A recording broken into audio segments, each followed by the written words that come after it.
Donc on fait quelque chose d'autre aujourd'hui. Comme ça, si j'ai perdu des gens, on peut se rattraper. Je vous rappelle juste ce dont j'ai besoin.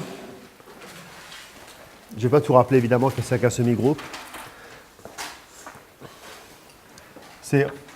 On a une fonction dans un espace EF qui a Tx associe PTF de x.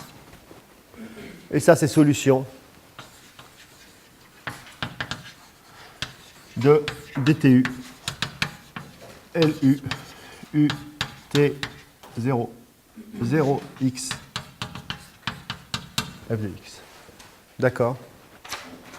Et ça nous définit ce que j'ai appelé un bon semi-groupe de Markov, de diffusion, machin, tout ça. D'accord? C'est seulement ça. Donc si vous voulez penser à des équations paraboliques, c'est une équation parabolique. L, c'est un opérateur en fait qui souvent elliptique. Et c'est une simple équation parabolique. D'accord? Et on pense nos trois exemples. Alors évidemment, souvent on donne notre semi-groupe par son générateur. C'est plus simple. Laplacien moins grade V grade, ce que j'avais appelé Kolmogorov. Un cas particulier, c'est Horstein-Uhlenbeck. La chaleur, et la chaleur, c'est une variété. On peut lui rajouter, pareil, un drift.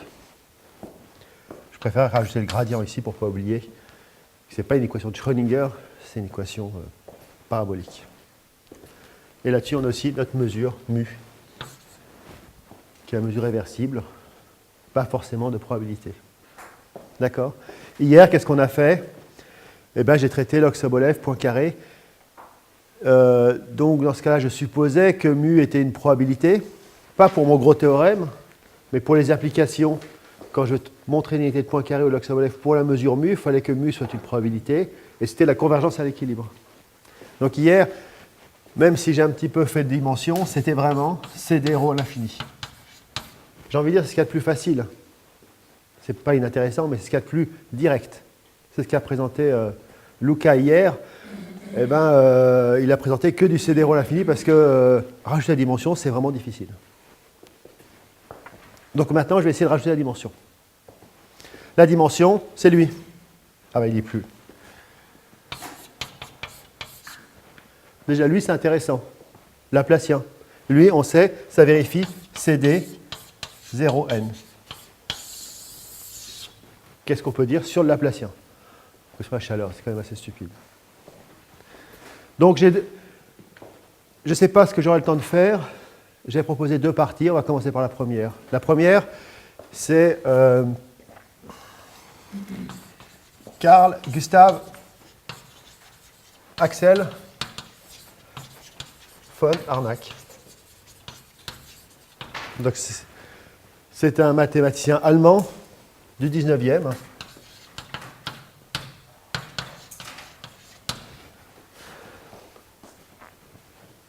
Alors, comme moi, vous avez passé un master, un M1, à mon époque, ça s'appelait une maîtrise, ou même peut-être en L3, je ne sais pas trop. À mon époque, c'est une licence. Le théorème d'Harnack, qu'est-ce qu'il disait? Je ne sais pas si vous vous souvenez. Donc, c'est ça, Harnack. Vous avez un domaine oméga.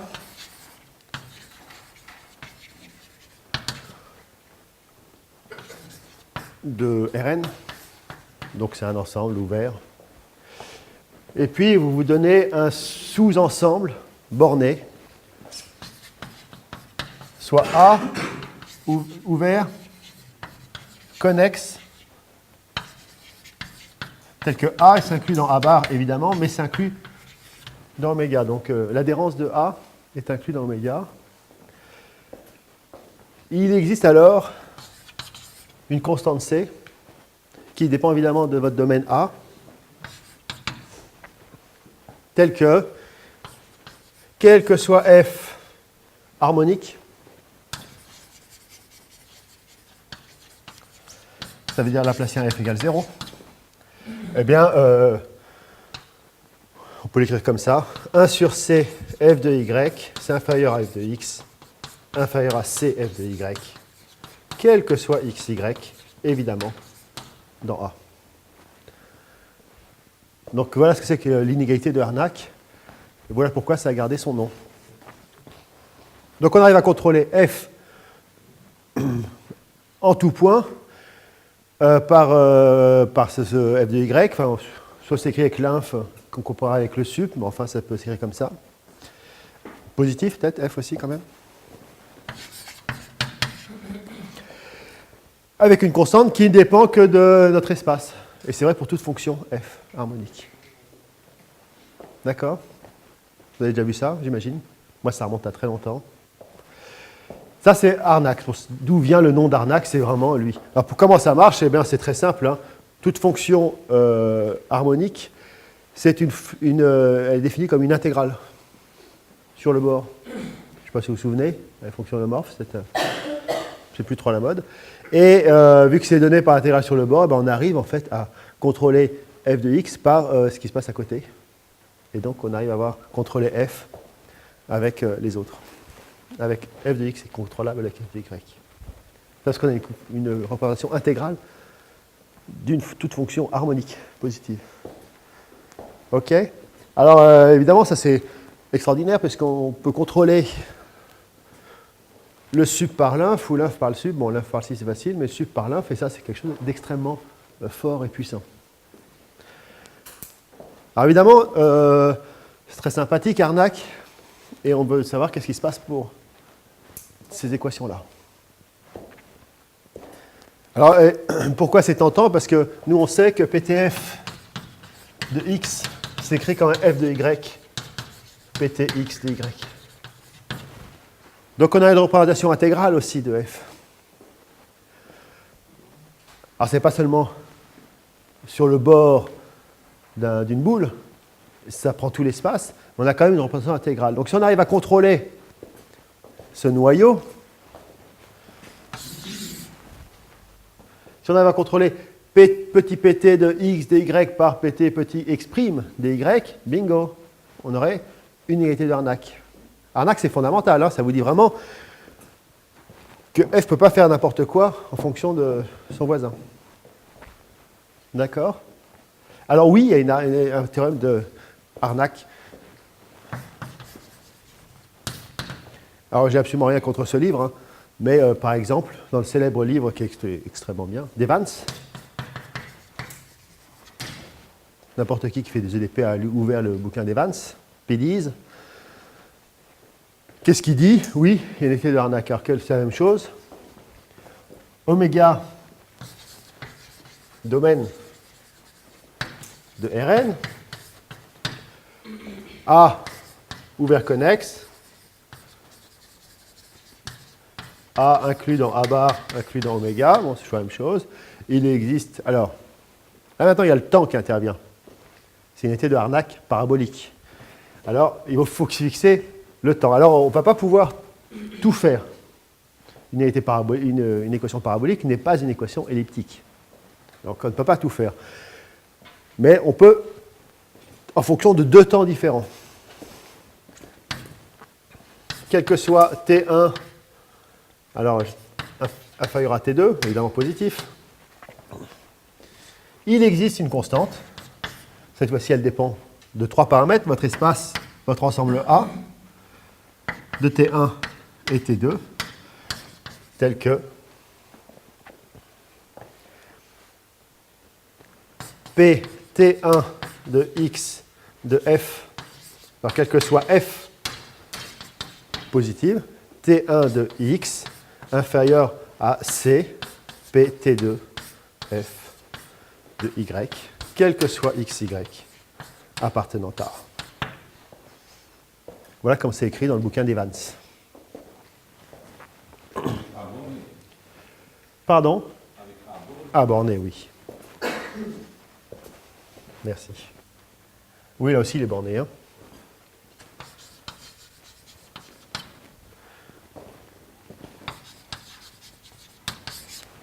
Bon, le défaut de Evans, pour des gens comme moi, c'est qu'il ne travaille que pour des ensembles bornés. Alors moi, je travaille sur tout l'espace. Mais c'est vrai qu'on localise souvent. Et voilà ce qu'on appelle l'unité de Harnack parabolique.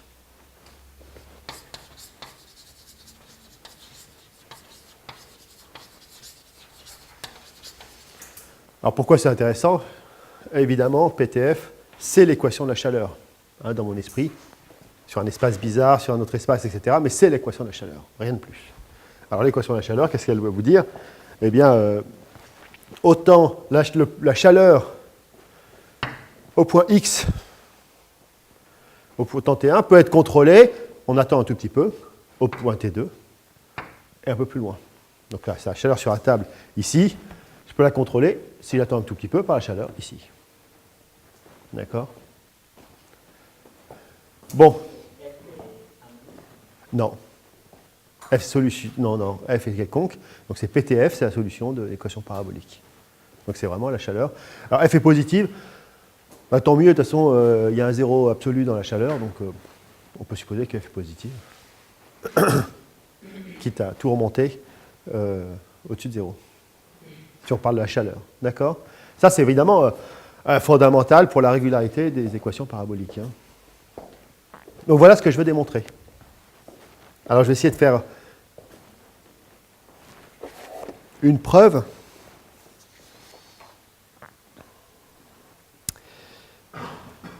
Je vais essayer de faire une preuve didactique. D'accord? Je peux vous donner la preuve, pouf, de ces machins-là.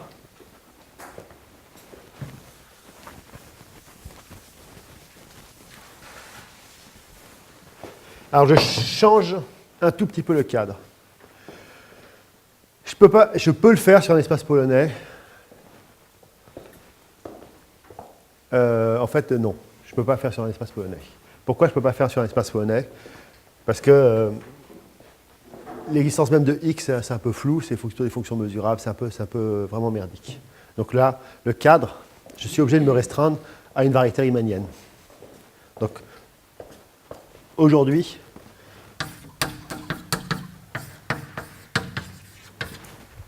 CMG. Si vous n'avez pas les variétés, vous vous dites Rn, c'est pas exactement pareil, ça ne change absolument rien. D'accord? C'est une variété riemannienne, complète, c'est infini.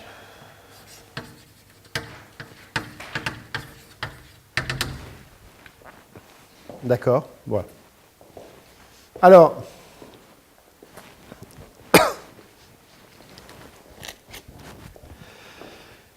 j'ai envie de démontrer ça. Alors, on voit qu'est-ce qui se passe, c'est très simple. Hein.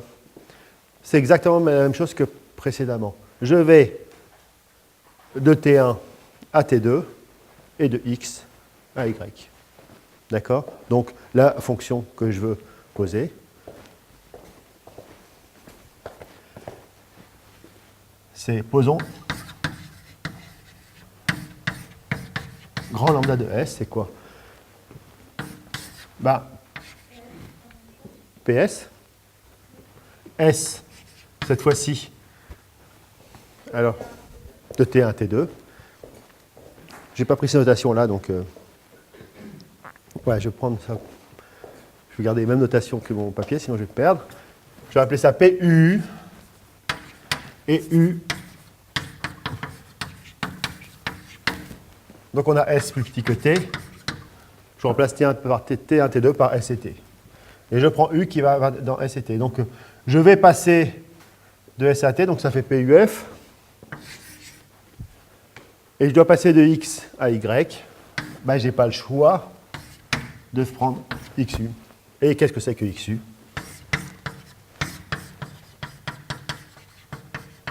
C'est tout simplement une géodésique entre X et Y.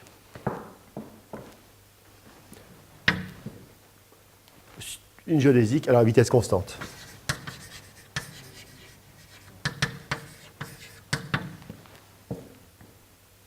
Si on n'aime pas les variétés, on ne s'en met pas. XU, c'est UX. Ah ouais, alors là, ça c'est un peu pénible. Hein. 1 moins UY. Alors c'est pas ça. C'est phi de U ici de U, puisque j'ai fait là, le choix, et peut-être idiot, de paramétrer ma géodésique entre S et T. Donc on va de X à Y. Donc si on est dans Rn, pour X, ça c'est U égale à S, et ça c'est U égale à T. D'accord? Donc ça s'écrit comme une fonction de U plus une fonction de Y.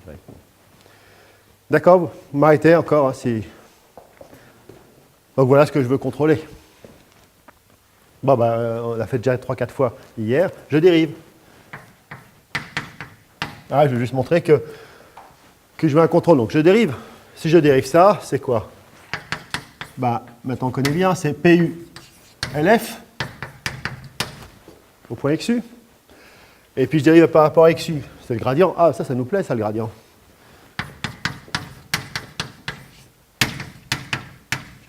Alors, au point XU, scalaire XU point. D'accord? Je veux minorer, je sais absolument quoi que XU point, je ne sais pas ce que c'est un vecteur dans la direction. Dans le cas d'une géodésique, dans une variété, c'est quand même assez compliqué. C'est un vecteur qui fait n'importe quoi. Donc moi, ce que je peux faire, c'est minorer.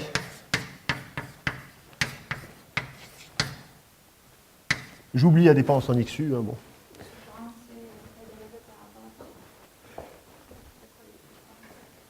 Oui, c'est la dérivée par rapport au temps, de notation physicienne, puisque c'est une... Oui. D'accord, c'est la dérivée de XU, donc XU point. D'accord. Et je n'ai pas tellement le choix.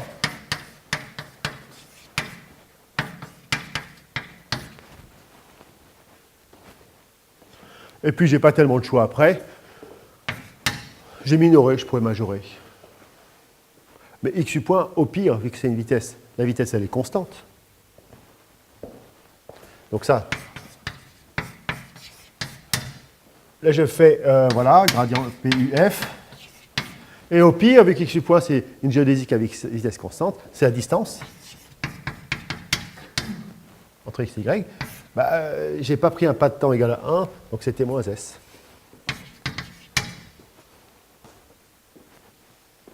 La vitesse, elle est constante. Donc elle vaut ça. D'accord? Et puis, je ne sais pas trop quoi faire de ça. Donc je fais une inégalité. J'applique XY.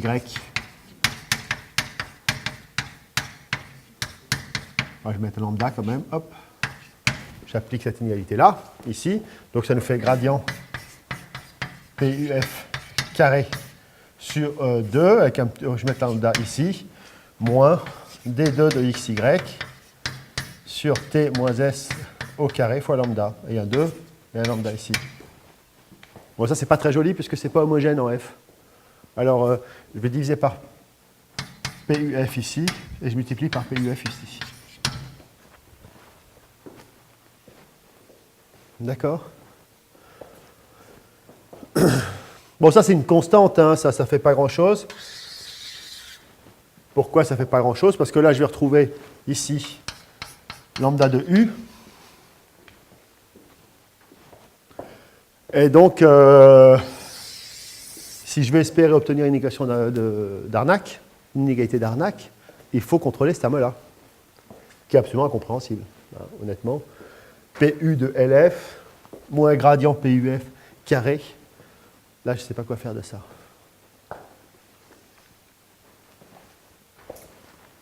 Donc, il faudra attendre. Il faudra attendre quoi? Eh bien, on va faire je continue de façon didactique. C'est que je ne comprends rien, donc qu'est-ce que je fais? Je reprends la chaleur.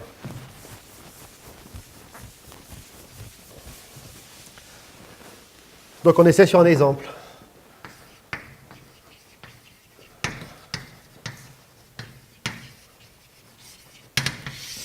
La chaleur.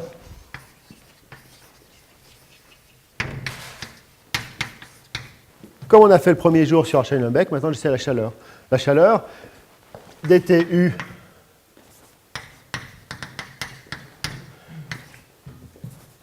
PTF de X. On connaît tous l'équation de la chaleur.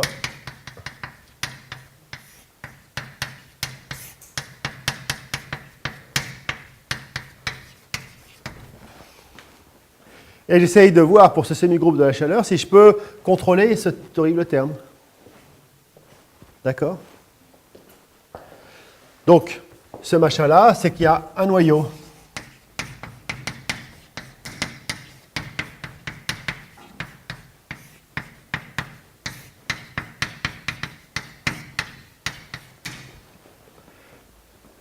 Ça, c'est la densité de mon noyau que je note de la même façon. D'accord? Et je regarde ce qui se passe pour lui. Alors, on peut se tromper, donc je calcule son gradient. Donc, j'essaie de comprendre un peu ce machin-là pour l'équation de la chaleur. Probablement que c'est exactement comme ça qu'ont fait les gens qui ont démontré Harnack pour les équations paraboliques. Alors, je calcule son gradient. Je précise en quoi? Eh ben, je vais le calculer en x, puisque d'une part c'est symétrique, mais après on va intégrer par rapport à y. Donc je calcule en x. Alors si je calcule en x, il y a moins x moins y divisé par 4t, et la même chose.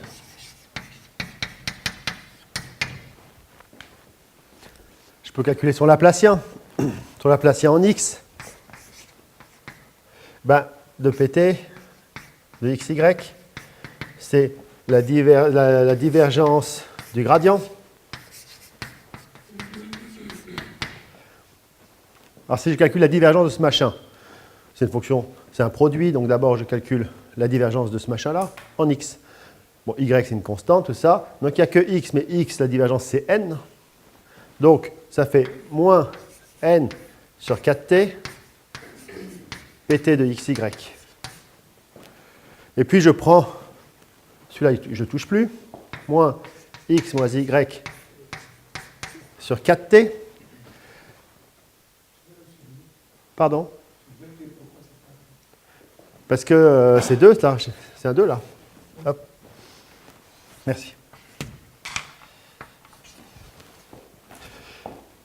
Donc maintenant je calcule. Donc là, ça devient un gradient de ce machin-là, en x, pt de xy.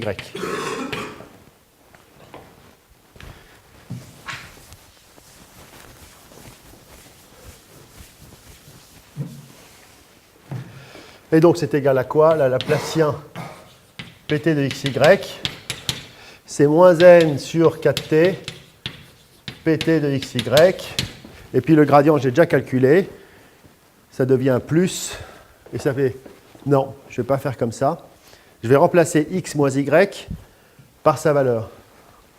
Donc moins x et y, ça fait plus gradient en x pt de xy au carré. Donc j'ai remplacé moins x moins y. Alors moins x moins y sur 2t. Et... Oui. Merci. Donc, si je remplace x moins y sur 2t avec le moins, ça fait gradient sur pt.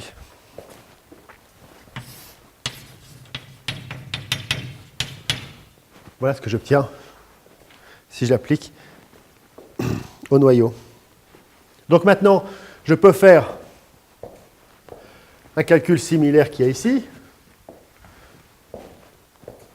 Je peux calculer le Laplacien.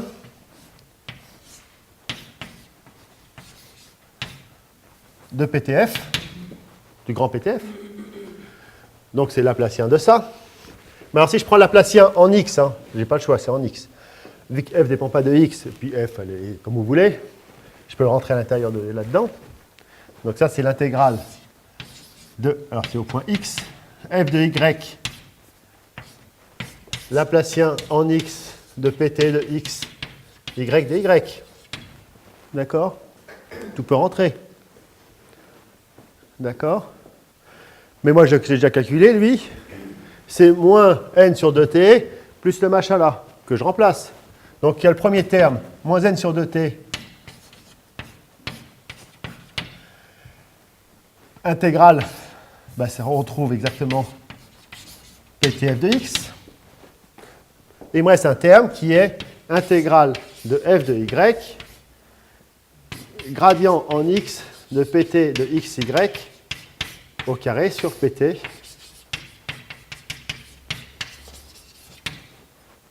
D'accord? Mais là, j'y comprends rien. Donc, j'ai envie de faire une inégalité de Jensen. Alors, bah, par rapport à quoi? Bah, ici, je vais rajouter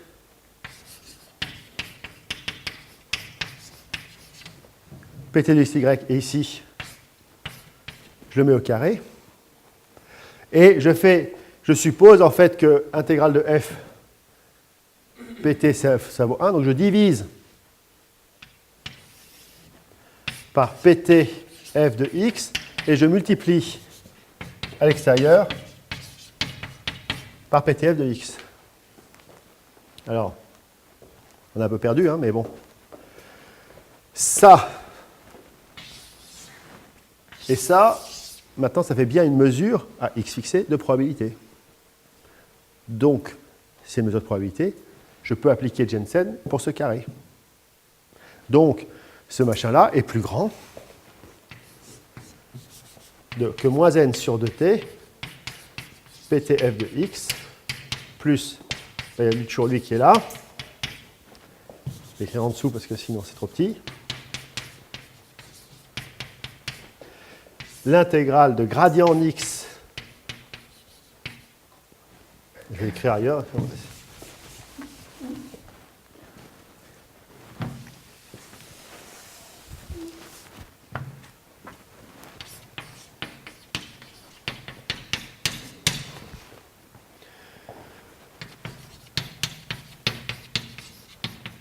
Ah, excusez-moi.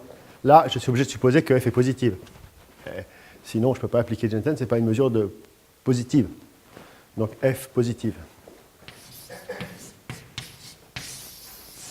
Pour l'instant, je n'avais rien utilisé. Mais maintenant que je fais une égalité, je suis obligé de supposer f positive. Et donc, je vais sortir ce carré. Alors, ça me donne quoi?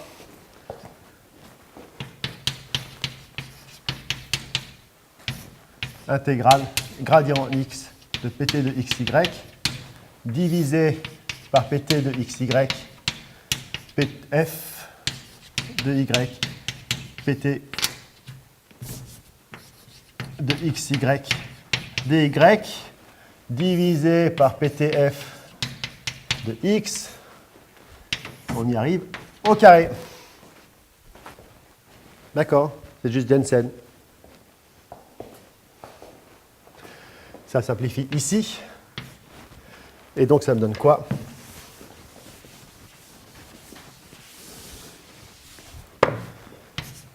Moins, c'est égal, ce machin-là.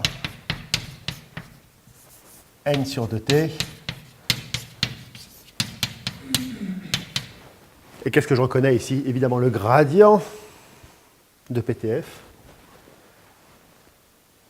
Là, il est au carré, donc ça fait gradient PTF au point x, si vous voulez, au carré sur PTF de x.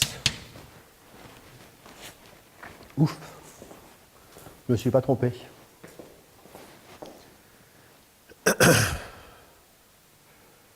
Ben voilà. Hein?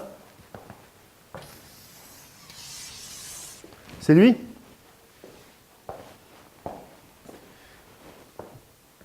PT de LU moins gradient. Ah, ben, il faut que je prenne lambda égale 1,5. Je n'ai pas le choix. Si je prends lambda égale 1,5, j'ai un contrôle parfait de ça par ça. D'accord? Et c'est ce que pas. Hier, je disais, ah, c'est ce qu'a dû faire Bakri. Non, là, c'est ce qu'on fait, Li et Yao. 1986. Qu'est-ce qu'ils disent, Li et Yao? Peter Lee et ST Yao. Donc, c'est vraiment le papier fondateur des inégalités de Harnack paraboliques. Li et Yao, ils disent quoi? Ben, Ça, c'est vrai pour la chaleur. La chaleur, elle vérifie quoi? Elle est de courbure nulle. Dimension n. Ce calcul-là doit bien être possible de démontrer sous CD 0n. Ils disent, si L vérifie CD 0n, alors évidemment, l'IAO, ils ne connaissent rien en courbure de dimension.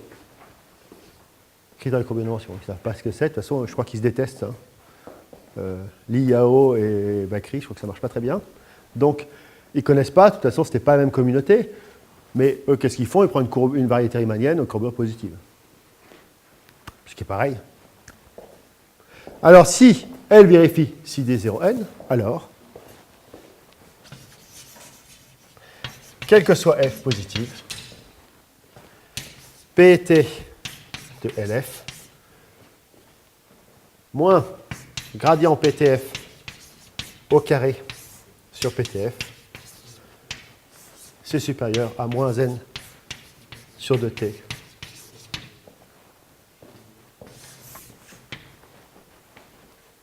Voilà la célèbre inégalité de l'IAO.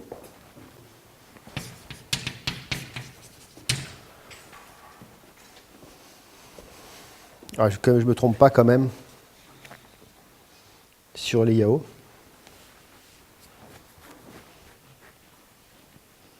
C'est ça. Quel que soit f positif, quel que soit t positif. Alors là, si t vaut 0, tout explose. Hein. Donc, alors, je l'ai écrit comme ça, c'est idiot. C'est pas ça, parce que nous, on comprend, mais...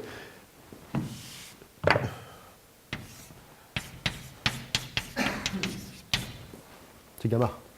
Voilà, gradient PT, c'est PT de gamma F. Donc, on va voir tout à l'heure que, évidemment, l'IAO permet de contrôler ça, donc permet de démontrer très simplement une inégalité de Harnack parabolique. On verra tout à l'heure comment ça marche, c'est très simple. D'accord? Alors moi, je n'aime pas trop écrire comme ça. Enfin, si, c'est très bien, mais on va l'écrire différemment.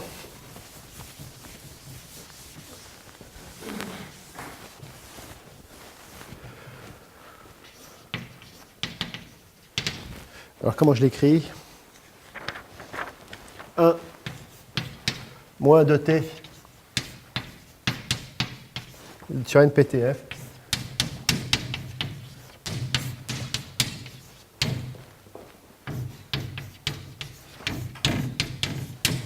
bon, c'est pareil. Hein. J'ai juste divisé et réarrangé, mais c'est exactement la même chose. Bon, donc, il faut toujours vérifier que c'est quelque chose qui est d'ordre 0 ou d'ordre 1, que c'est homogène en F. Hein. Donc là, c'est d'ordre 1, d'ordre 1, d'ordre 1. Oui.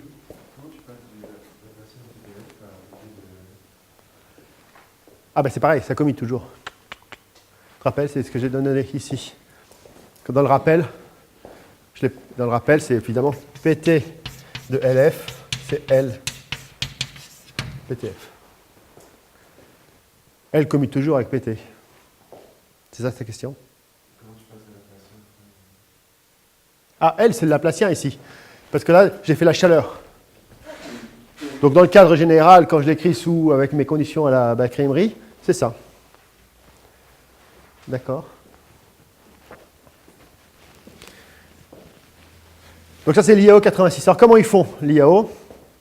Eh bien, ils ont fait, je ne suis pas devin, mais ils ont fait exactement comme ça. Et ils ont fait la chaleur dans Rn. Ils tombent là-dessus. Ils disent quand même, tout ce qui doit être de courbure positive doit vérifier le même type d'inégalité. D'accord? On fait tous pareil. Et ils disent, bon, alors, je vais j'imagine quelle inégalité je veux obtenir, celle-là. Et après, ils mettent une machinerie qu'ils connaissent très, très, très bien, c'est le principe maximum. Ils savent sur quoi ils veulent tomber. Ils veulent tomber là-dessus. C'est leur conjecture. Donc après, avec un principe de maximum très astucieux, ça leur prend une page de calcul, un petit lemme, et puis après, ils démontrent le théorème. Petit lemme. Oh, c'est pas évident parce qu'ils ils ne font pas du gamma 2, donc ils remettent toute la courbe de Ricci qui apparaît, etc. Il faut la traiter. Enfin, ils sont extrêmement forts en calcul sur l'analyse sur les variétés, l'IAO. Donc, ils font le truc. C'est très court. C'est le principe maximum. D'accord? Parce qu'ils savent où est-ce qu'ils veulent tomber. Ils veulent tomber là-dessus. Alors moi, je vais vous proposer une autre preuve. Une autre preuve qui est aussi courte, mais quand même beaucoup, beaucoup mieux. Évidemment, c'est 20 ans plus tard. Alors, comment je fais ça?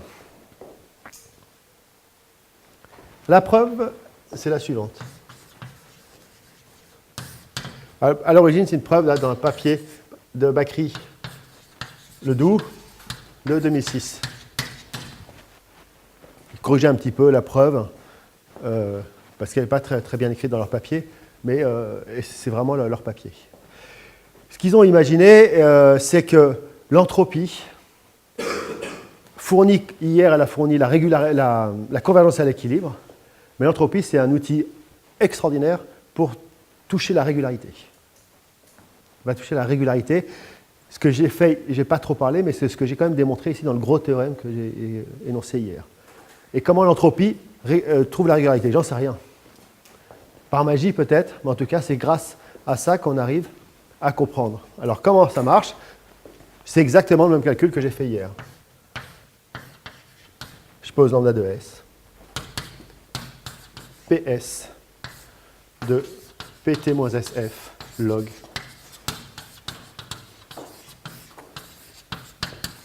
Je fixe T. Je prends F positive. Et j'applique cette fonction pour S entre 0 et T. Je regarde simplement comment on arrive à faire commuter x log x pour le semi-groupe. Je regarde comment se comporte l'entropie. Où se trouve l'entropie là-dedans, j'en sais rien. On va voir comment elle apparaît. Et on a déjà fait ce calcul, je dérive. Alors je ne vais pas refaire la dérivation, parce que je l'ai faite hier.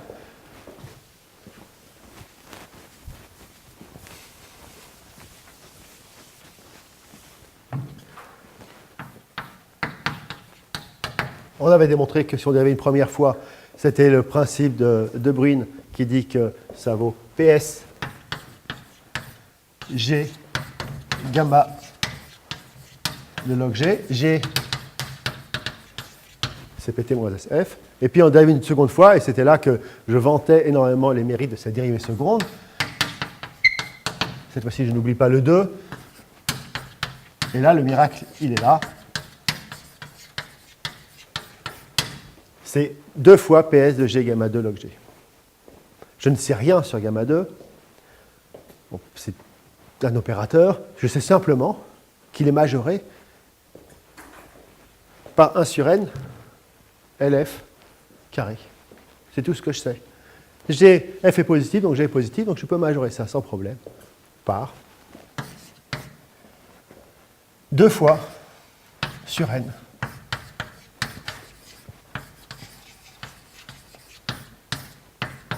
C'est tout ce que je sais faire. Et il faut que je travaille avec ça pour m'en sortir. D'accord? Alors, on continue, on n'a pas tellement le choix, on ne réfléchit plus. Log G, L log G, c'est une diffusion. Donc, ce machin-là.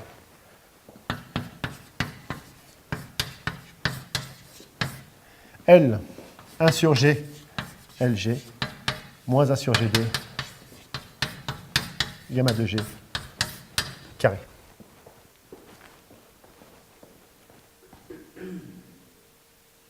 D'accord? L'homogénéité ne me plaît pas tellement, donc je vais sortir un G. Donc, ça nous fait, si je sors ici un G, ça fait G2. LG moins 1 sur G, gamma de G, carré, sur G. Ah, sympathique ça. Pourquoi? Ben, LG moins 1 sur G gamma G. Ah. LG moins 1 sur G gamma G. Gamma G sur G. c'est exactement ce terme-là qui apparaît. Évidemment, ce que ça veut dire, grosso modo, c'est que L log G, c'est exactement Lg moins 1 sur G gamma de G à un G près. Et L log G, donc c'est exactement ce machin-là. À un F près. D'accord? Et qu'est-ce que c'est que log G? C'est la dérivée de x log x. Donc, quand même normal que l'entropie se retrouve ici. D'accord? Alors là, ce que j'ai fait hier, c'est que j'ai que fait des inégalités différentielles ordinaires. Et là, il faut que je les retrouve. Ce terme-là, je ne comprends rien, ce terme-là. Lui, je le comprends, c'est gamma seconde, enfin c'est lambda seconde, c'est une dérivée seconde. Là, et il faut que je retire tous ces machins-là. Ça va être sympathique parce que ça va être la dérivée première. Et ça, on va essayer de faire une constante. Donc, je suis obligé d'appliquer une inégalité. Évidemment, il faut bien que je perde quelque chose quelque part. J'applique une inégalité. J'applique une inégalité de Jensen encore, ou Cauchy-Schwarz, comme vous voulez. Alors, je vais l'énoncer pour pas qu'on s'y perde. J'ai déjà utilisé 3-4 fois, qui est la suivante. PS d'une fonction h au carré sur une fonction grand G, et bien ça, c'est majoré par PS. Ok, bon, il faut que ce soit G quand même soit positif. Hein. D'accord? Ça, j'ai déjà utilisé un paquet de fois, et je l'applique ça ici.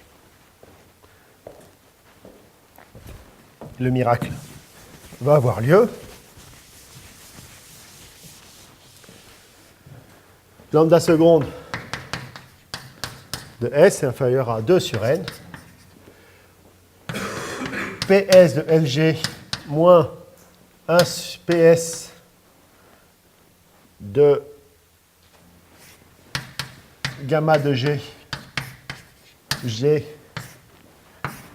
carré, divisé par PSG. D'accord? Alors, j'essaie de comprendre les termes.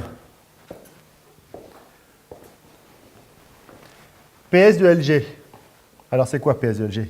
PS de Lg, c'est PS de L PT moins SF. Ah, ben ça, c'est sympa. Parce que PT et L, c'est des opérateurs qui commutent.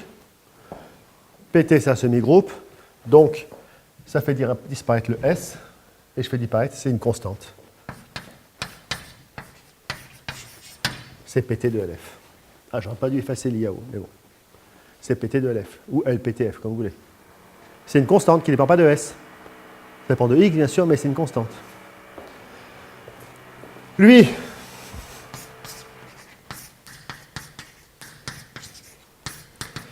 ben, je n'aime pas trop écrire comme ça, donc je vais rentrer le G à l'intérieur, ça fait du log. Ça, c'est exactement PS de G gamma de log G.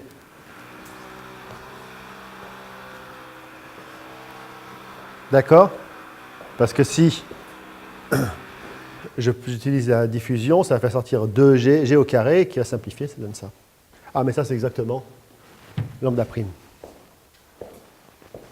Donc celui-là, on le connaît, il est sympathique.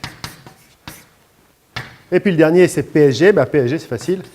PSG, c'est PS, PT moins SF, c'est PTF. D'accord? Donc on a une égalité différentielle extrêmement simple, qui est la suivante.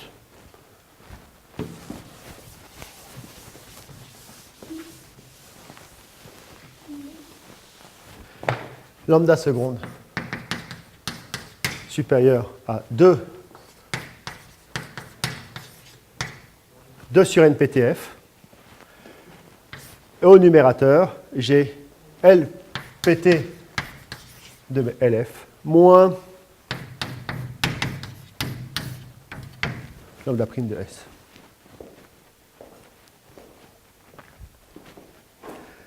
C'est une expression différentielle, une inégalité différentielle ordinaire que je peux en gros résoudre. D'accord? Alors, si vous regardez le papier de Bakri-Ledoux, c'est pas très joli ce qu'ils font. C'est assez incompréhensible. Et si on regarde dans notre bouquin, c'est pareil, on a refait la même chose. Donc là, la bonne méthode, c'est simplement de changer de variable. Et on va voir que c'est très simple. Posons phi de S. Alors là, c'est pas très joli, donc je mets un moins ici, un plus là.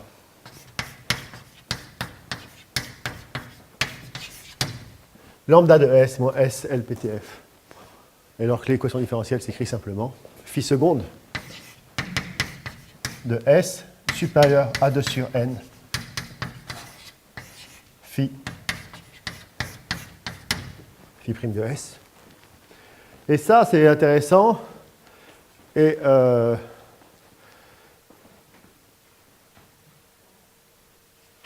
alors, le cas, on n'en a pas parlé hier, mais c'est exactement la formulation de la dimension dans ce qu'il appelait la condition RCD. La dimension apparaît sous cette forme-là. Pas exactement, mais c'est quelque chose comme ça. C'est la convexité des entropies, de l'entropie le long des géodésiques, et ça s'exprime exactement comme ça. Et ça veut dire que simplement, c'est équivalent. Alors, je vais regarder pour ne pas me tromper, mais c'est... Si je pose psi de S exponentielle moins 2 sur NPTF, phi de S, c'est équivalent à dire que ça est convexe, concave. Bon, on va le vérifier. Vu que je ne parle pas d'équivalence, ça ne sert à rien, comme je dis aux étudiants. Je fais simplement l'application. Ça implique que cette petite fonction-là est concave. Pourquoi? On va faire le calcul.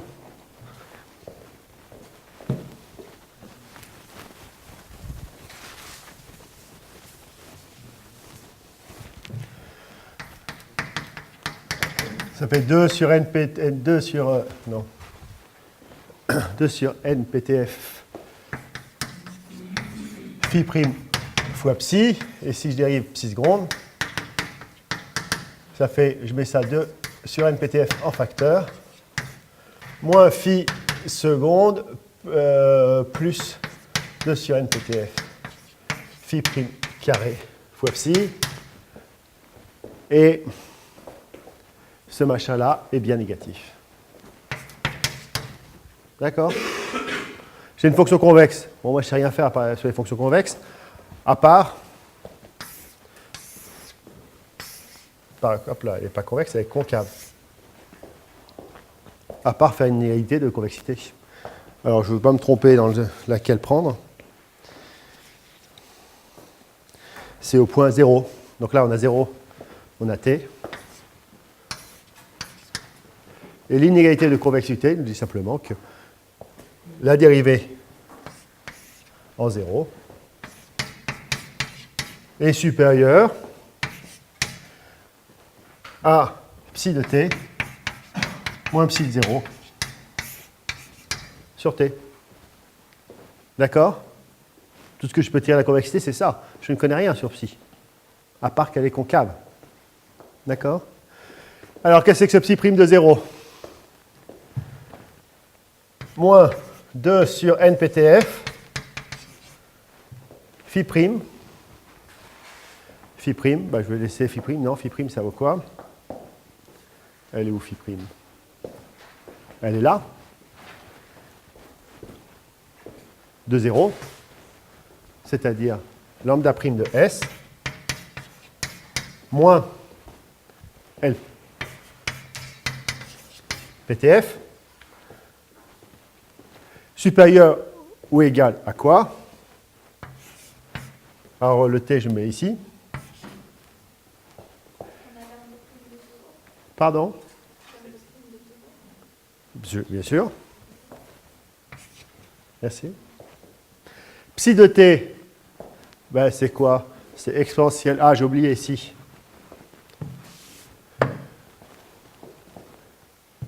Psi de 0. Alors, psi de 0, c'est exponentielle.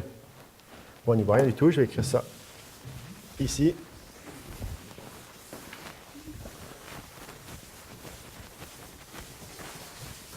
Donc, je recommence proprement. psi prime de 0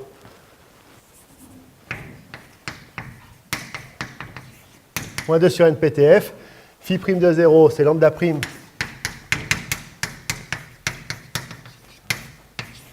il y a une exponentielle au point 0, c'est-à-dire lambda de 0. Le t, je le mets ici. Psi de t, qu'est-ce que c'est? Ben, c'est exponentielle moins 2 sur NPTF lambda de t moins t LPTF moins au point 0, exponentielle moins 2 sur NPTF lambda de 0. OK? Bon. Alors, non, mais là, j'ai fait une bêtise, là, j'ai oublié. Moins 2 sur NPTF.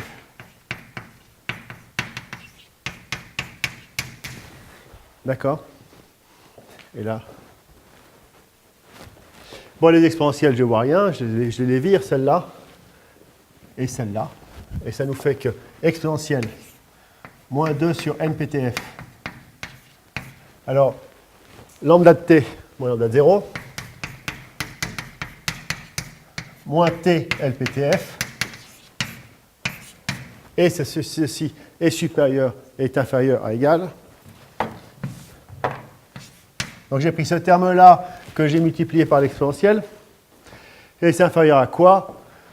Je le passe 1 moins 2t sur NPTF.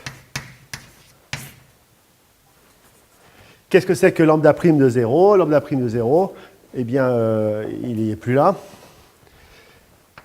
C'est lambda prime de 0. Gamma de PTF sur PTF, lambda prime de 0, et moins LPTF.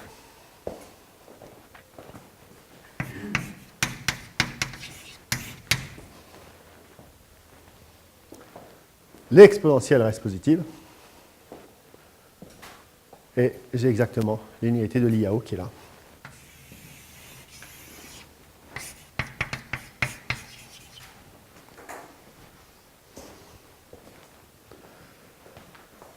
Donc,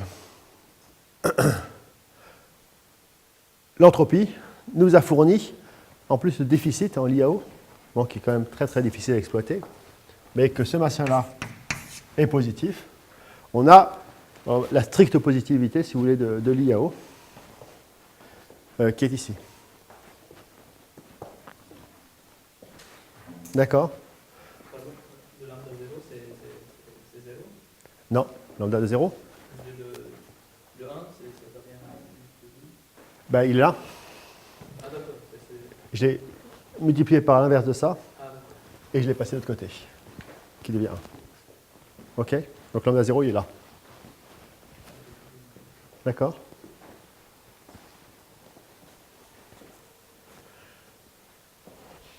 Donc voilà une preuve de l'IAO sous CD 0n.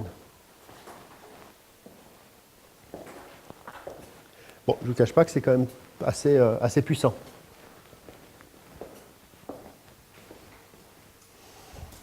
Dans le papier de l'IAO, c'est vraiment le point fondamental, c'est ce machin-là, quoi. Après, ils font plein d'autres choses. Qu'est-ce qu'on a démontré, en fait, ici? On a simplement refait le calcul que j'ai fait hier. On a démontré une inégalité de Loxobolev, locale, inverse, sous CD0n. Pourquoi? Parce que, donc ça j'ai terminé la preuve de l'IAO, hein, vous êtes d'accord avec moi? Lambda t moins lambda 0, vous vous souvenez, c'est exactement ce que j'obtenais pour l'entropie sous PT. Donc on a obtenu que l'exponentielle, moins 2 sur NPTF, l'entropie sous PT de F, moins T LPTF, inférieur, et je vais appeler ça l'IAO si vous voulez.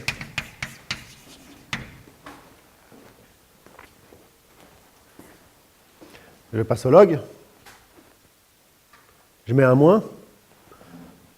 Donc, j'ai une minoration.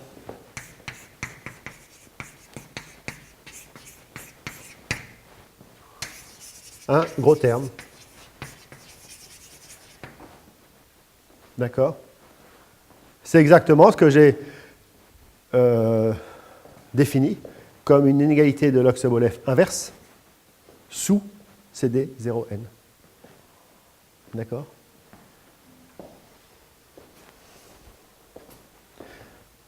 Donc c'est Lox-Sob.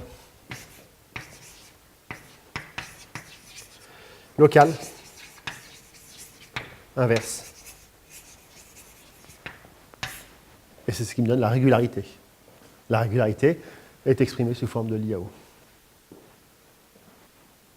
Alors bien entendu, je ne l'ai pas dit hier, je n'ai pas fait la preuve. J'ai dit tout est équivalent et j'ai démontré que des implications. Les réciproques, c'est juste des développements limités. Il n'y a rien derrière. Donc ce machin-là, mon log-sob local inverse, est équivalent à CD0n. On fait un développement limité. De toute façon, on n'a fait que des intégrations. Alors, on a fait deux intégrations. On a dérivé, puis après on a intégré 2 fois. Mais on n'a jamais rien perdu au niveau infinitésimal. Donc si vous faites un développement limité en T, en F, ou tout ce que vous voulez, vous allez retomber exactement sur CD0n. Quand même une demi-page de calcul pénible. Il ne faut pas se tromper en EDL, mais il n'y a rien d'autre. Il n'y a rien de plus que ça. Ça, c'est équivalent à CD0n. Mais quand je dis l'IAO, j'ai perdu ce terme-là. Ben là, c'est plus équivalent. Évidemment, l'IAO est plus faible que CD0n. Je n'ai pas de preuve comme ça, mais évidemment, je suis convaincu que l'IAO est plus faible que la condition de courbure dimension CD0n. Par contre, ce machin-là est équivalent. Alors, qu'est-ce qu'on peut dire de plus? Ben, j'ai 2 choix. Là, j'ai fait un choix de convexité là-dessus. Ben, je peux faire le choix inverse. J'ai que 2 choix, de toute façon. De convexité supérieure. Ben, qu'est-ce que je vais obtenir? La même chose.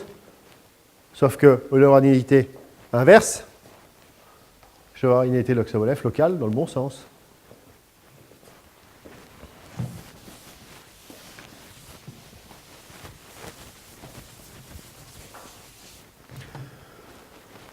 On a aussi une inégalité de la forme, l'entropie sous PT de F est inférieure d'un gros terme du même genre avec un log. C'est pareil, il n'est pas énorme ce terme non plus. Hein. On a une inégalité locale de Lox-Sobolev qui est aussi équivalente à CD0n. On ne sait pas trop à quoi ça sert encore, ce machin-là. Surtout que quand on pense CD0n, on pense la chaleur. Oui, mais la chaleur, sa mesure invariante, c'est la mesure de Lebesgue. Si la mesure de Lebesgue a une mesure de masse infinie, donc la convergence à l'équilibre, ça tend vers 0. Donc on ne sait pas trop ce qu'il y a dans cette inégalité. On ne sait pas trop ce qu'on peut s'attendre à avoir, à utiliser. Donc en fait, ça ne sert pas. S'il y a quelques applications, mais pour l'instant, c'est quand même assez pourri. C'est bon? Je pense que j'ai fait assez de pub pour cette méthode. Alors, je vais démontrer maintenant l'unité de Harnack. Le théorème, c'est le suivant.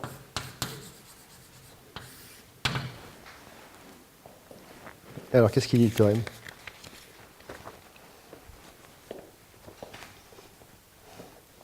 Donc, tout ce que j'ai raconté là, c'est vrai dans un espace polonais général. Je n'ai fait que du calcul gamma 2 classique.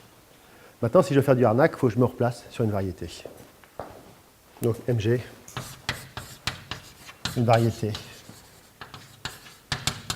complète, c'est infini. Bon. Il suffit qu'elle soit C2, mais bon, on ne va pas s'embêter. Et on a une unité de l'IAO.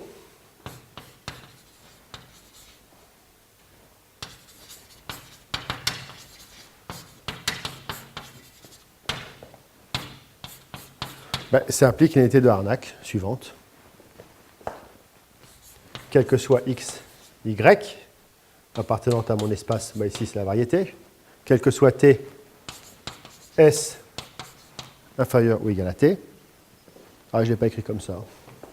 Je vais écrire quel que soit st positif, PTF de x, c'est inférieur à PT plus S, donc je décale un petit peu, de y. Et dans le bouquin d'Evans, il dit A est une constante. Là, on a explicitement, qu'est-ce que c'est?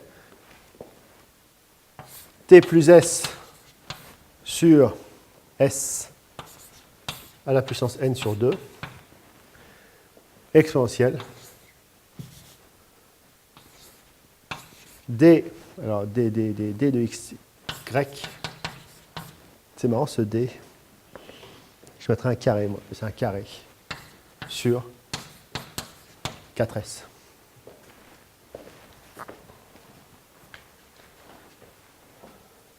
Donc ça implique une inégalité de Harnack et on a la constante explicite en fonction de S, de T et la distance. Alors, je ne vais pas faire la preuve, mais je vais la faire plus directement. Je vais refaire le calcul que j'ai fait tout à l'heure, vous montrer pourquoi c'est maintenant évident.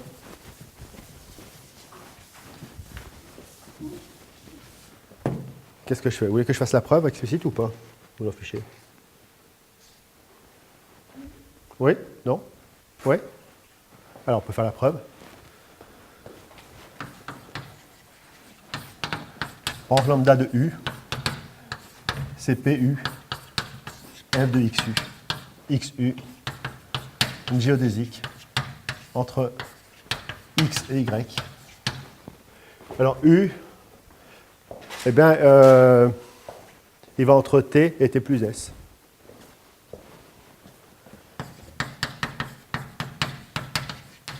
Et je dérive. PU de LF, bah, j'oublie le XU maintenant, ce qu'on est habitué, et puis le gradient. PUF, XU point, bah, lambda prime de U, c'est inférieur à PU de LF, et puis bah, là, je ne sais pas quoi faire grand-chose que gradient PUF, XU point, mais XU point. Au pire, c'est la distance, enfin, c'est égal même, entre, et puis ça va, la distance c'est S. D'accord? Et moi, l'inégalité de Yao, c'est lambda prime de U supérieur ou égal à PU de LF. Et puis là, je suis obligé de faire une égalité de quadratique pour retomber là-dessus. Donc, je suis obligé de faire ça. Gradient, eh ben, le gradient, c'est pareil que le gamma quand c'est au carré. Plus, moins 4 D2 de XY sur S carré. D'accord? Le 4 parce que ici, je vais avoir 1 ici. Ah non, j'ai oublié le PUF ici. Donc là, c'est juste une unité quadratique. Ah ben là, je sais bien, c'est encore marqué là. Moins LU, alors là c'est tout écrit, c'est tout mis en bazar.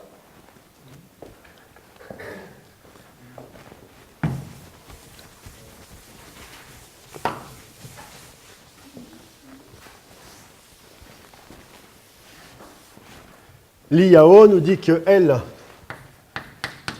PTF moins gamma de PTF sur PTF. Et donc c'est exactement ce qui est là, c'est minoré par N PTF sur 2T.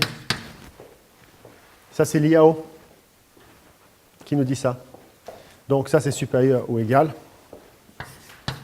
à N PTF, N sur 2T. Alors c'est par rapport à U, alors c'est à U ici. PU F moins 4 sur S carré D2 de XY. Ah, ben ça c'est justement lambda. Donc j'ai obtenu que lambda prime de U, moi j'ai un doute si je ne fais pas des bêtises, N sur 2U lambda de U. J'aime pas ce U là, mais bon. Moins 4 sur S carré D2 de XY.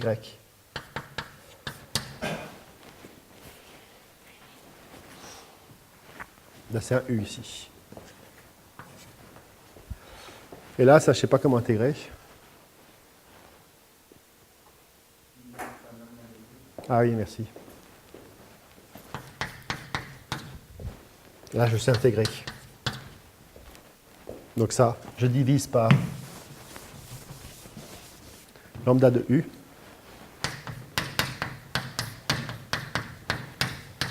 N sur 2U.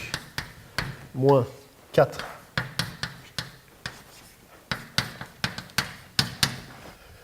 Et j'intègre entre T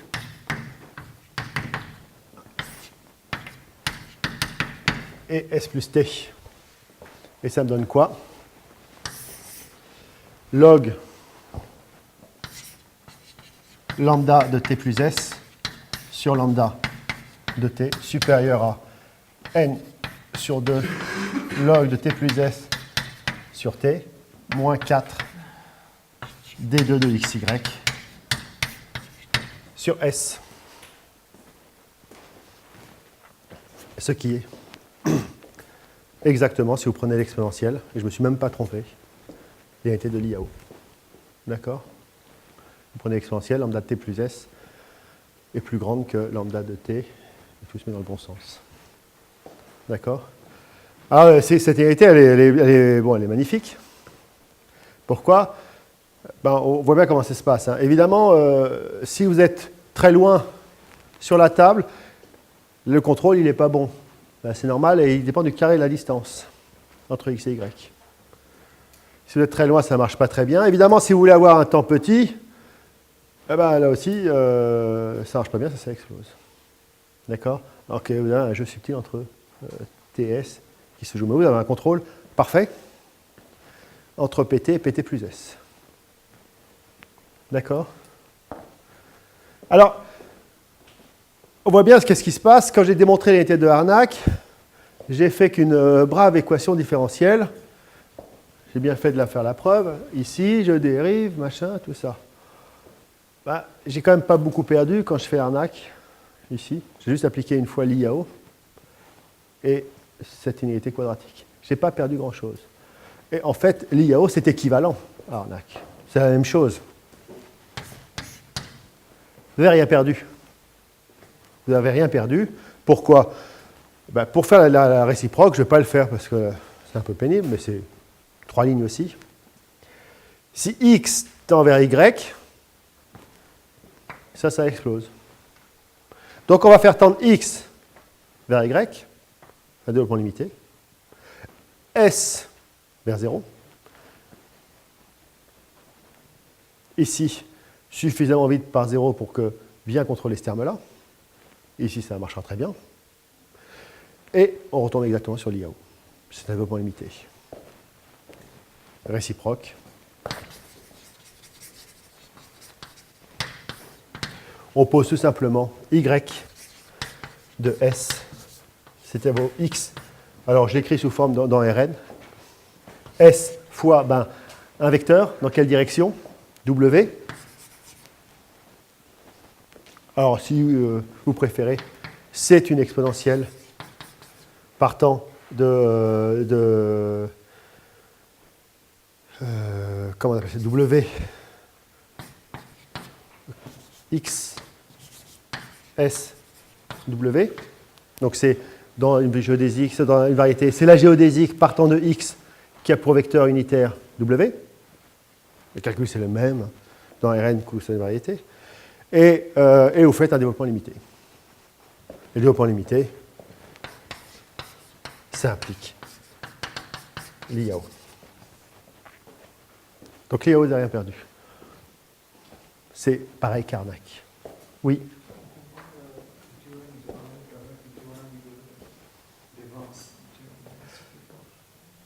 Non.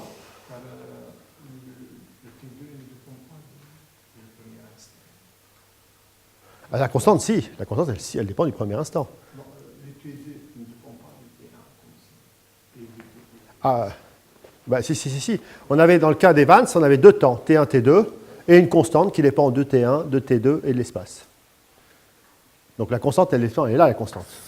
C, T, S. Évidemment, l'espace, c'est là où vit X, Y. Ah. Donc, j'admire beaucoup Evans et son livre, mais ça, c'est quand même beaucoup plus fort. Voilà. Alors, Evans, lui, ne parle pas de courbure, etc. Il prend son équation parabolique. Il va se passer sur un espace borné. Ah ben, sur l'espace borné, évidemment, que ça va vérifier, vu que c'est borné, un critère de courbure de dimension, et puis il va aller à la main faire le truc. Donc, c'est très bien aussi. Je n'ai rien contre. Mais là, on a directement par le théorème de l'IAO. Donc ça, c'est l'IAO hein, qui ont démontré ça. Bizarrement, l'équivalence n'est jamais marquée nulle part. Mais l'équivalence, elle est vraie, hein, simplement. C'est important de savoir que l'IAO n'apporte rien, l'ARNAC n'est rien de plus ou de moins que l'IAO. Donc ça, c'est comme c'est la preuve, c'est l'IAO, quoi, hein, dans leur papier. C'est eux qui font cette preuve, et je pense qu'ils voulaient démontrer ce type-là. Ils sont tombés sur une égalité que nous, on appelle l'IAO, évidemment, pas eux. Et voilà. Alors l'IAO, c'est très très bien sous CD 0N, ce qu'on appelle l'IAO, parce que c'est une égalité, et je l'ai démontré, première chose que j'ai démontré, pour le noyau PT. Donc une dernière remarque sur l'IAO, une avant-dernière.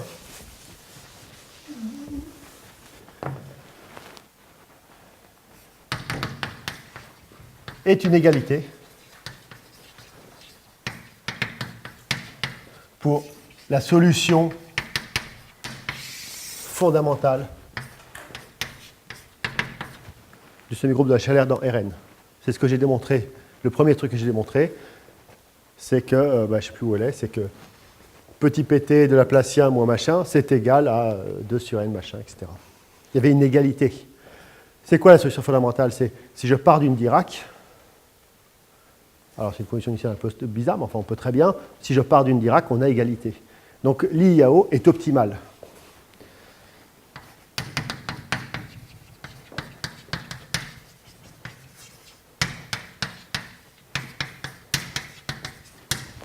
On ne peut pas faire mieux sous CD 0N, puisqu'il y a une égalité pour la solution fondamentale, pour la fonction de Green. Donc ça c'est un atout extraordinaire pour cette inégalité-là. D'accord? Alors, qu'est-ce que c'est que l'IAO? Si je termine un peu sur l'IAO là-dessus. C'est une comparaison entre deux termes, celui-là et celui-là. Et alors, là, c'était en 86, qu'est-ce qu'on fait l'IAO? Il dit, bon, on a une inégalité qui est super sous CD0N. Qu'est-ce qui se passe si la variété, elle vérifie mieux? Elle vérifie CDKN.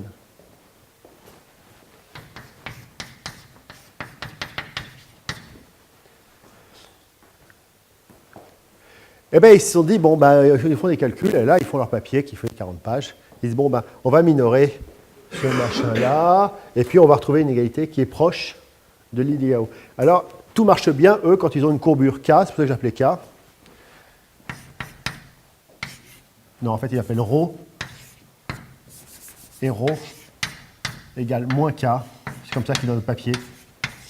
Et c'est négatif. Et ils se rendent compte que quand la courbure est négative, enfin, quand la courbure est minorée par une constante négative, ils arrivent à obtenir des choses très très proches de l'IAO. Je vais le noter comme ça.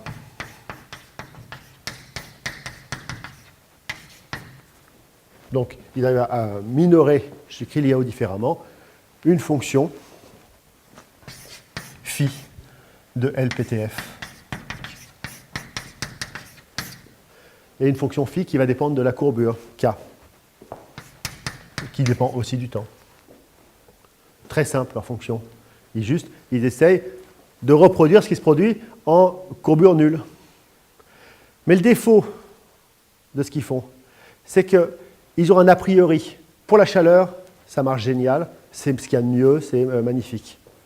Mais là, ils ne savent pas ce qu'ils veulent obtenir. Ils ne savent pas ce qu'ils veulent obtenir, donc ils essayent de copier ce qui se passe en courbure nulle On va dire, bah, si la courbure elle est négative, ça va se comporter comme la courbure nulle, en gros, et puis il faut un paramètre, varier un paramètre.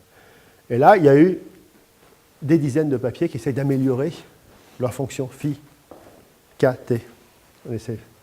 Qu'est-ce qui se passe? Ben, si on prend l'Oxovolev, l'entropie, on sait que l'entropie va vous donner la meilleure fonction possible. On ne la connaît pas, mais ça va vous la donner. Et effectivement, oui, ça fonctionne pour toutes les dimensions, pour toutes les courbures, positives ou négatives. On peut obtenir la meilleure, c'est rien que je l'écrive, la meilleure fonction phi kt possible. Alors évidemment, elle est moche. Elle est moche. Elle n'est pas super, mais oui, c'est une brave fonction qui fait ça. En courbure positive, elle fait ça. Elle dépend du temps. Et en courbure négative, c'est la même que l'IAO. C'est comme ça, à peu près. Ça, c'est si. Rho est négatif. Et puis, rho nul, elle est là.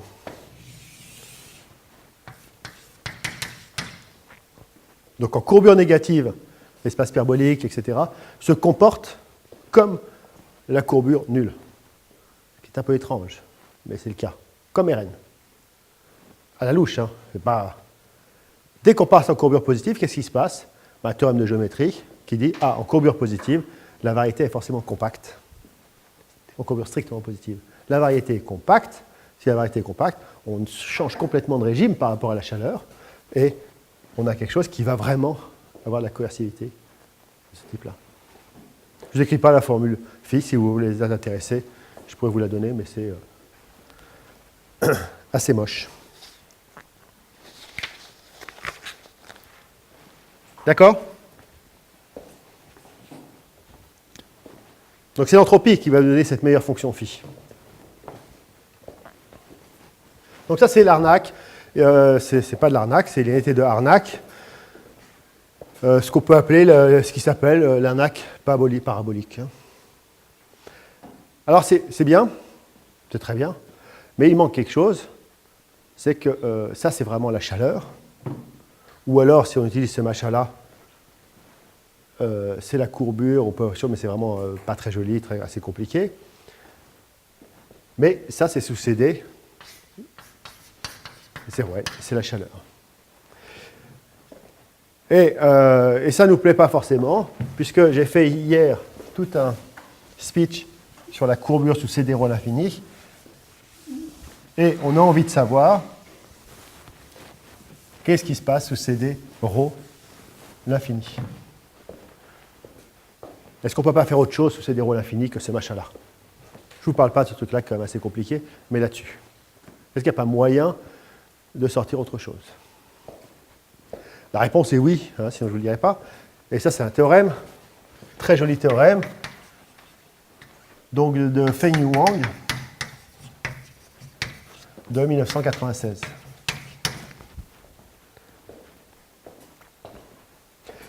J'ai oublié un F ici. Feng-Yu Wang, il dit, bon, je veux avoir une unité de Harnack. Le défaut de cette unité de Harnack, c'est je suis obligé de changer de temps. Je veux contrôler PTF et je n'ai pas le choix de contrôler par PT plus S. Donc, je veux me débrouiller pour avoir le même temps ici, PTF de X et PTF de Y. Alors non, ce n'est pas possible. Je ne peux pas du tout contrôler la chaleur qui fait à ce point-là par rapport à la chaleur qui fait à ce point-là au même temps. Donc il faut qu'il fasse varier quelque chose. Mais qu'est-ce qu'il fait varier? Il fait varier un petit peu F. Alors le théorème de Wang, c'est le suivant. Je vais l'écrire en toute généralité. On a équivalence entre CD rho l'infini. Donc, je me place aussi sur une variété. Alors, on peut le démontrer sur un espace général, mais alors la démonstration, elle est vraiment beaucoup, beaucoup plus dure. C'est vraiment relié à l'isopérimétrie, c'est des choses beaucoup plus difficiles. Sur une variété, ça passe, comme disent les jeunes, ça passe crème, quoi. Ça passe facilement. Donc, on le fait sur une variété sous CD rho à l'infini. C'est évident, c'est équivalent à dire quoi? Alors, je n'ai pas dit, là, je peux quand même le préciser. Ici, je n'ai pas dit où se trouvait F. Alors, F, d'une part, elle est positive. Elle n'est pas du tout dans mon algèbre là, hein, parce que j'applique à PTF, donc dans tous les espaces LP que vous voulez, tant que ces quantités ont un sens, quel que soit F appartenant à LP. Là, je ne suis pas du tout dans l'algèbre, et là c'est pareil, quel que soit F dans LP, positive, j'ai un petit paramètre, P d'ailleurs, quel que soit XY, PTF, donc quel que soit P, supérieur strict à 1, PTF de X. Alors, où se trouve le P? Ben, on le met ici. C'est inférieur à PTF. Et le P, il rentre à l'intérieur. On a changé la fonction F. Il faut bien qu'il y ait un changement quelque part de Y. Exponentielle. P rho, distance de XY au carré, sur 2P-1. Moi, je donne tout le truc. Hein. Exponentielle 2 rho T moins 1.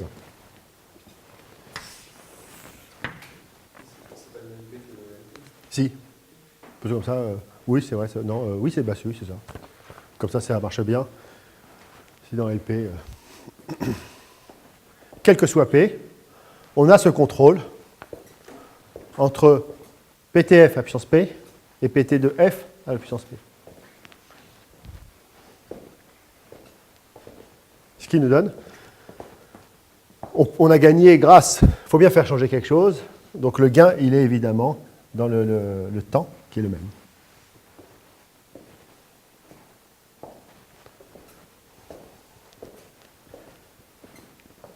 Qu'est-ce qu'on fait? On fait une pause maintenant ou... Ah bah peut-être que je peux dire à quoi ça sert. Wang, pourquoi il a fait ça, Wang? Je veux dire pourquoi il a montré ce théorème.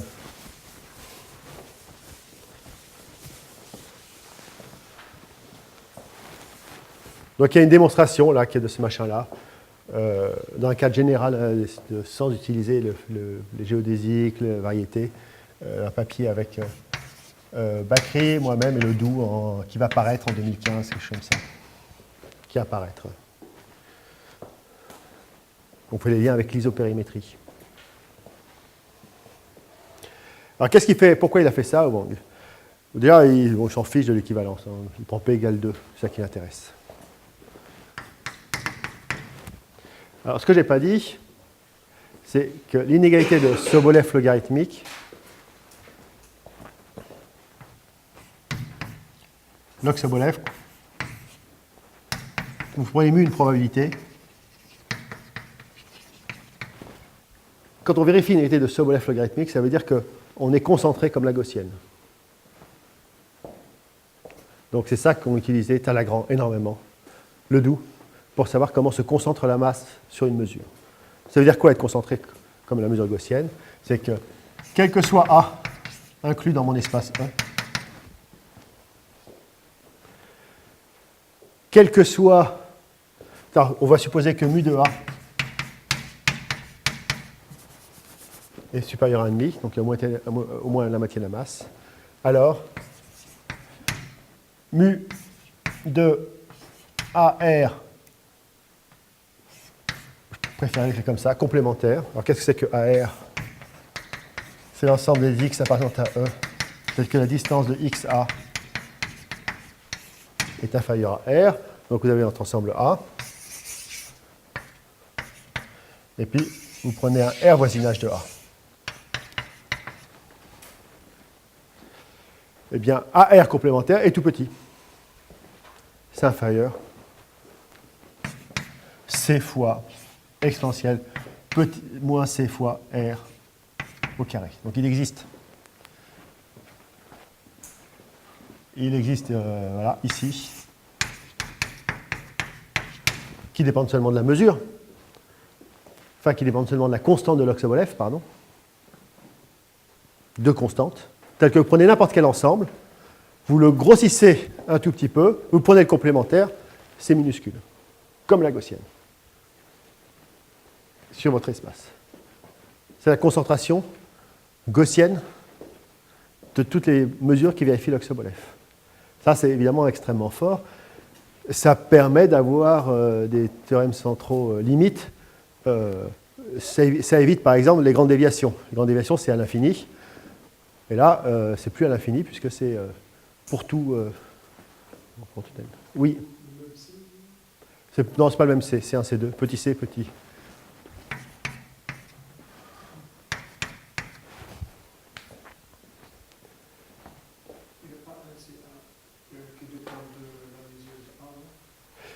Non. Non. Bah, non, non, non. Alors, on sait que la mesure de A, c'est supérieur à 1,5 quand même. D'accord? Donc, il y a le 1,5 qui apparaît, effectivement, mais ça, c'est une constante. Si vous prenez un ensemble assez grand, vous pouvez prendre un quart, si vous voulez. Hein? Ben, c'est pareil. Il ne faut pas que A, si A est égal à 0, évidemment, ça ne concentre pas. Si A, c'est le vide. Ça, c'est Log-Sobolev, c'est ça l'application très forte de Log-Sobolev en probabilité statistique. Ça se concentre. Et donc, Wang, il se dit, bon, très bien, ça se concentre. Ben, la réciproque, elle est fausse. Si ça se concentre, ça ne veut pas dire qu'on vérifie Log-Sobolev. Ça ne marche pas. Par contre, ce qu'il prouve, lui, et c'est un des grands théorèmes de Wang, de 96, il dit, si ça se concentre, donc si ça vérifie ce machin-là, plus une courbure nulle, par exemple, bingo, j'ai Log-Sobolev. Le théorème de Bakry-Emery, il dit ρ strictement positif, Bakry-Emery, ρ strictement positif implique Log-Sobolev. C'est le grand corollaire que j'ai énoncé hier. Évidemment, si ρ égale 0, on n'a plus rien. Donc, le théorème de Wang, il dit quoi? ρ égale 0, ce qui donne quand même de la régularité. Ben oui, ça donne arnaque. Plus concentration implique Log-Sobolev. C'est ça son grand théorème, un des grands théorèmes de Wang, 1996. Donc, comment il le démontre? Ben justement, il va. C'est pas très compliqué, hein, mais ça fait quand même une petite demi-page de calcul. Il va utiliser cette unité de Harnack pour P égale 2 et utiliser la concentration ici, puisque là, vous voyez qu'il y a une distance au carré. Et la distance au carré va être mangée par celui-là. Et ce qui permet de tout contrôler. Et une astuce. Bon, je pense qu'on peut. C'est le temps de faire la pause. Est-ce qu'il y a des questions?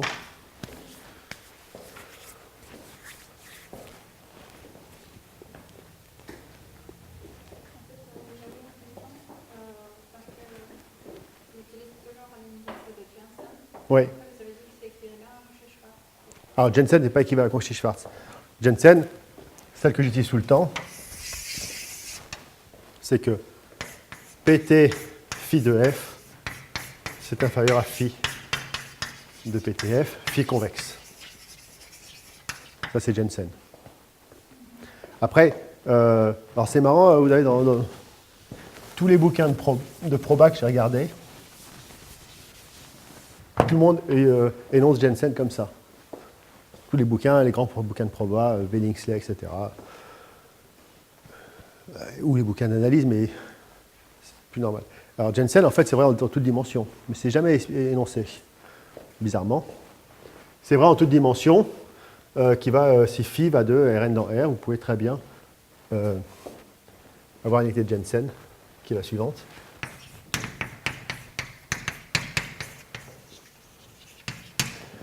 Une mu proba, mu de phi de F1 Fn, c'est inférieur à phi intégrale de F1 intégrale de Fn. Tout ça, c'est par rapport à des murs. Ah bah si j'ai mis des mu là. D'accord. Ça c'est vrai aussi. Bizarrement, j'ai vu dans aucun bouquin. Mais, parce qu'ils ont la flemme de le démontrer, mais c'est pareil. Bon. D'accord? Et alors, une fonction convexe, c'est ça très sympathique. C'est phi de xy, c'est x2 sur y. C'est une fonction convexe, ça. Bon, vous calculez ça ici, vous voyez que c'est positif. Et si c'est une fonction convexe, je l'applique à mu ou pt, c'est pareil.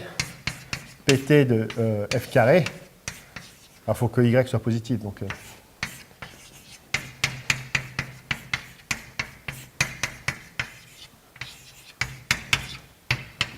si j'applique l'unité de Jensen, c'est ça. Donc c'est un peu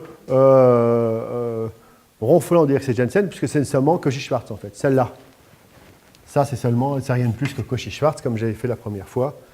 Vous faites de f sur racine de g, racine de g.